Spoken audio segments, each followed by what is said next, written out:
사실 3번 조합과의 가격 차이가 170만원 밖에 나지 않기 때문에 저라면은 그냥 3번 조합 살 것 같습니다.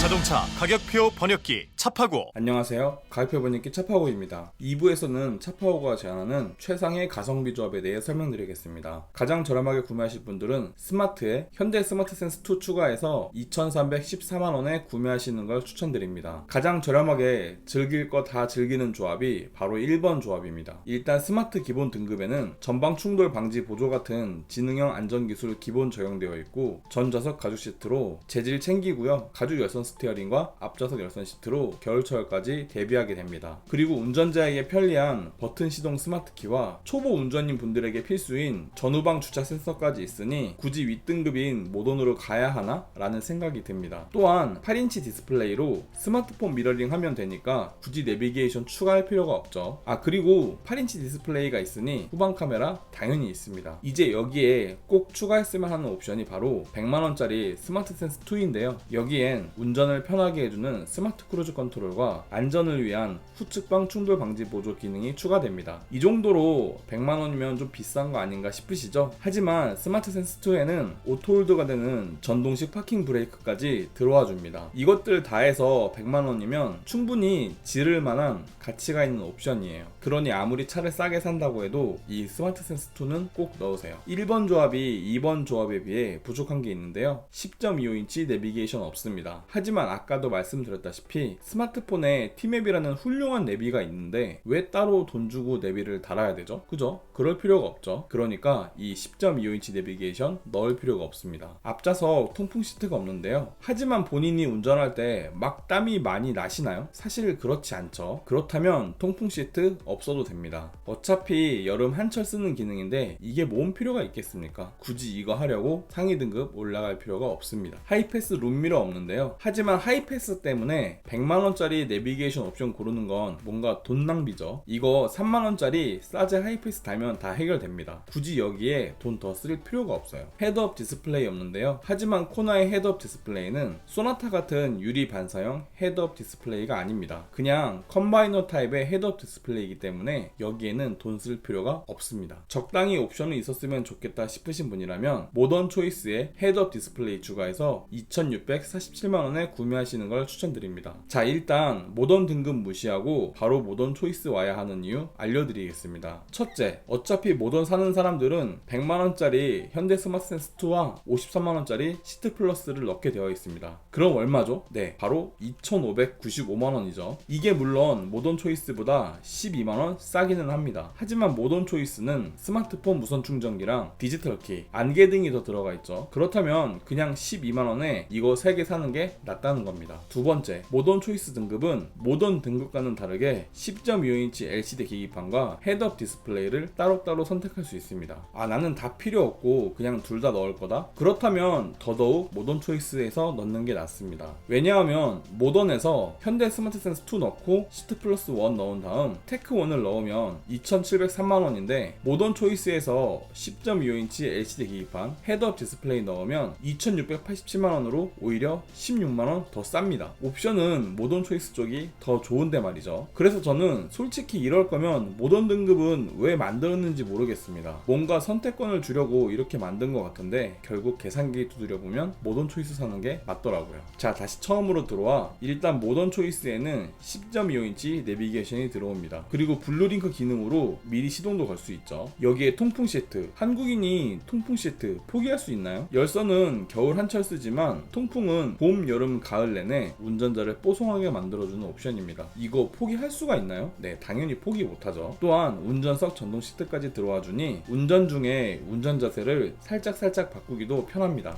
모던 초이스에 딱 하나만 더 추가했으면 하는 옵션이 바로 이 헤드업 디스플레이인데요. 사실 10.25인치 LCD 계기판 넣느니 그냥 헤드업 디스플레이 하나 넣는 게 이득입니다. 컴바이너 타입이라고 해도 보여줄 정보는 다 보여주기 때문에 이거는 무조건 넣으세요. 이게 한번 맛보기 시작하면 이 다음부터는 분들은 헤드업 디스플레이 없는 차 못 타시게 될 겁니다. 2번 조합이 3번 조합에 비해 부족한 게 있는데요. 뒷좌석 열선 시트 없습니다. 그런데 뒷좌석에 사람 탈 일이 있나요? 코나 타면서 뒷좌석 사람 태울 일이 없죠. 그렇다면 뒷좌석을 위한 옵션은 챙기실 필요가 없습니다. 그리고 누가 탄다고 해도 코나에다가 뒷좌석 열선까지는 바라지 않을 거예요. 풀 LED 헤드램프 없습니다. 하지만 지금의 프로젝션 헤드램프도 야간 운전하기에 충분합니다. 밤눈이 어두우시다고요? 그러면 틴팅을 좀 옅게 하시면 됩니다. 그러면은 생각보다 앞이 되게 잘 보일 거예요. 18인치 휠 타이어가 없습니다. 하지만 코나에 휠이 크고 이쁘다고 누가 알아주긴 하나요? 어차피 휠 커봤자 연비만 떨어지니까 큰 휠 달 필요가 없습니다. 10.25인치 LCD 계기판 없는데요. 하지만 아까 말씀드렸다시피 헤드업 디스플레이가 있으면 계기판은 볼 일이 없습니다. 그래서 여기에 굳이 돈 쓸 필요가 없어요. 풀옵션에 가까운 조합은 없을까 싶으신 분이라면 인스퍼레이션에 헤드업 디스플레이 추가해서 2,817만원에 구매하시는 걸 추천드립니다. 자, 모던 초이스에서 헤드업 디스플레이 말고 뭐 하나라도 더 넣을까 싶으신 분이라면 그냥 현대 가성비 등급인 인스퍼레이션 오는 게 맞습니다. 예를 들어 모던 초이스에서 헤드업 디스플레이 넣고 10.25인치 계기판 넣고 시트 플러스 2 넣으면 바로 2,729만원이죠. 여기에 LED 헤드램프와 18인치 휠, 무드램프, 패들 시프트까지 챙기겠다고 115만원짜리 스타일 2까지 넣어버리면 가격이 바로 2,844만원이 돼버리네요. 제가 추천드리는 3번 조합이 오히려 27만원 더 쌉니다. 그런데 3번 조합에는 천연 가죽 시트가 달려있어요. 이러면 굳이 모던 초이스에서 이것저것 옵션 넣을 필요가 있을까요? 정답은 네, 아니다입니다. 어설프게 머리 쓸 필요 없이 그냥 인스퍼레이션 사시면 되는 거예요. 일단 인스퍼레이션의 뒷좌석 열선 시트는 뭐 자주 쓸 일은 없긴 하겠지만 혹시나 여자친구의 친구들이나 부모님이라도 태울 일이 있으면 그때 한 번만 써먹어도 와, 요즘 소형 SUV는 뒷좌석에도 열선이 있네 라는 말을 들을 수 있으니까 좋고요. 게다가 동승석 워크인 디바이스가 들어오니까 옆에 잠든 여자친구를 편하게 눕혀줄 수도 있습니다. 단번에 매너 있는 남자친구가 되는 거죠. 게다가 천연 가죽 시트, 아무리 둔하다고 해도 천연 가죽 시트와 인조 가죽 시트의 재질감은 확실히 차이가 나요. 여기에 10.25인치 계기판과 컵홀더, 무드램프, 풋램프까지 챙기게 되니까 야간 주행 시 실내 분위기 꽤 괜찮겠죠. 그러니 어설프게 모던 초이스에서 욕심내실 분은 그냥 눈 딱 감고 인스퍼레이션 오는 게 낫습니다. 3번 조합이 4번 조합에 비해 부족한 게 있는데요. 실내 컬러 패키지 없습니다. 그런데 시트에 빨간색 띠를 두르겠다고 20만원 더 쓰는 거 좀 아깝죠. 그리고 청바지를 입으실 분이라면 베이지 시트는 포기하는 게 맞습니다. 크렐 오디오 없는데요. 스피커 6개에서 8개로 늘어났는데 55만원을 더 쓴다? 차라리 그 돈으로 기름 8번 더 넣는 게 낫습니다. 그런 거 모르겠고 그냥 풀옵션 사야겠다 싶으신 분이라면 인스퍼레이션에 헤드업 디스플레이, 실내 컬러 패키지, 크렐 오디오 추가해서 2,892만원에 구매하시면 됩니다. 이왕 여기까지 온 거 좀 더 차에 애정을 갖고 싶으시다면 실내 패키지 2 넣는 거 좋은 것 같습니다. 특히 레드 파이핑에 베이지 시트 넣으면 시트만 바뀌는 게 아니라 도어의 인조 가죽도 같이 바뀌니까 실내 분위기가 확 달라지죠. 크렐 오디오도 스피커 2개에 앰프가 들어가면서 음이 좀 더 단단해지는 면이 있기 때문에 차에서 음악 듣는 거 좋아하신다면 포기할 수 없어요. 한눈에 보는 옵션표입니다. 가장 저렴하게 구매하실 분들은 2,314만원에 구매하시면 됩니다. 그런데 이왕 사는 거 옵션 좀 더 넣어야겠다 싶으신 분이라면 333만원 더 주시고 2번 조합 2,647만원에 구매하시면 됩니다. 이렇게 하면 코나의 필수 옵션들은 전부 챙기게 되는 거죠. 하지만 현대차 하면 역시 인스퍼레이션이 답이겠죠. 170만원 더 주시고 3번 조합 가시면 2,817만원인데요. 이렇게 하면 산타페 부럽지 않은 옵션 꾸러기가 됩니다. 그런데 이왕 사는 거 그냥 풀옵션으로 사야겠다 싶으신 분이라면 75만원 주고 4번 조합 2,892만원에 구매하시면 됩니다. 저는 개인적으로 1번 조합 아니면 3번 조합 추천드립니다. 1번 조합이 고속도로 주행 보조가 안 돼서 아쉽다고 할 수는 있지만 사실 스마트 크루즈 한 110 정도 놓고 다니면 고속도로에선 카메라 찍힐 일 거의 없고요. 2번 조합도 좋기는 한데 사실 3번 조합과의 가격 차이가 170만원 밖에 나지 않기 때문에 저라면은 그냥 3번 조합 살 것 같습니다. 동급 차종 비교해 보겠습니다. 일단 크기 먼저 볼 텐데요. 코나는 사실 현존하는 소형 SUV 중에선 베뉴를 제외하고 가장 작은 SUV입니다. 셀토스는 코나에 비해 길이는 170mm, 휠베이스는 30mm 크고요. 대신 폭은 동일합니다. XM3는 코나에 비해 길이는 205mm, 폭은 10mm, 휠베이스는 40mm 더 큽니다. 그래서 실제로 보면 확실히 코나에 비해선 좀 더 커 보이긴 해요. 그렇다면 가격 차이는 어떨까요? 3번 조합 기준으로 봤을 때 셀토스는 코나에 비해 24만원 비싸고 비싸고 스포티지는 무려 456만원 더 비쌉니다. 같은 1.6 터보 엔진이라고 해도 스포티지는 워낙 차도 크고 옵션도 좋기 때문에 가격 차이가 많이 나죠. XM3는 차는 크지만 오히려 가격은 9만원 더 쌉니다. 그렇다면 유류비 차이는 얼마나 날까요? 휘발유 2,000원 기준으로 봤을 때 코나는 1km당 157원이 소모되며 10만 킬로 주행 시 1,575만원의 유류비가 발생합니다. 셀토스는 연비가 좀 많이 떨어지는 편이라 120만원 더 들고요. 스포티지는 이상하게 연비가 괜찮은 편이라 51만원만 더 드는 수준이네요. XM3는 연비가 좋아서인지 오히려 60만원 덜 듭니다. 그래서 차량가액에 추등록세와 5년 동안의 자동차세와 10만 킬로의 유류비까지 포함하여 계산해보면 셀토스는 처음에 24만원 비쌌지만 나중엔 146만원 더 비싸지고요. 스포티지는 처음엔 456만원 비쌌지만 나중에는 539만원 더 비싸집니다. XM3는 처음에 9만원 쌌지만 1.3 엔진에 저렴한 자동차세와 꽤 괜찮은 유류비 때문인지 오히려 90만원 저렴해집니다. 이거 보니까 코나 살 바에 스포티지 사볼까 했는데 역시 급의 차이는 넘을 수가 없는 것 같아요. 가격표 한 줄 평하겠습니다. 이번 코나가 옵션 구성도 좋고 엔진도 잘 나가서